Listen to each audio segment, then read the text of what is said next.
Aminado ang bida ng pelikulang Sunshine na si Maris Racal na mutik na siyang gumib up sa kanyang karir. Siya kasi ang latest guest ni Karen Davila sa vlog nito na mayroon ng halos 800,000 views.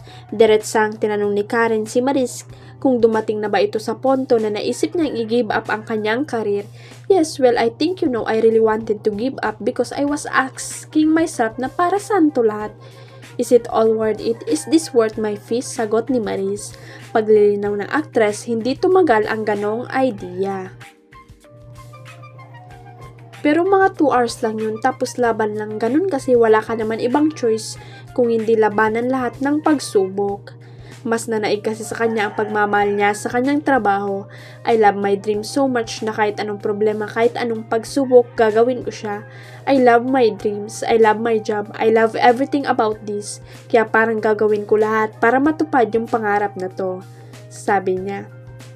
Dagdag pa niya, at one point, I thought I was gonna lose it but here I am. I'm thankful for my supporters, for the production houses that gave me a job, for my directors, and for all my colleagues who empower me.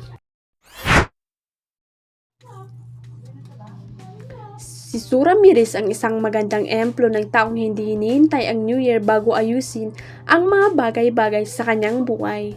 Nag-post kamakailan lang ang aktres sa kanyang Instagram account ng 3 bagay na nakagawian na niya ngunit tinanghal mula nung buwan ng June. Ito ay ang pag-inom ng coffee at soft drinks at ang vaping. Little step, big changes, taking care of myself one day at a time, sabi ng bida ng pelikulang Flower Girl. Desisyon at determinasyon daw ang makailangan upang makamit ang kahit anong pagbabago. Only goes to show na kailangan lang nating mag-decide at panindigan kung gusto natin ng pagbabago. Ani Sue, isang araw lang ang kinailangan ko, isang bagong gising. Kahit sino raw ay kayang gawin ito, ayon kay Sue. Isang switch lang sa loob mo at posible mong magawa ang kahit ano. Ang panghihikayat ni Sue sa kanyang followers.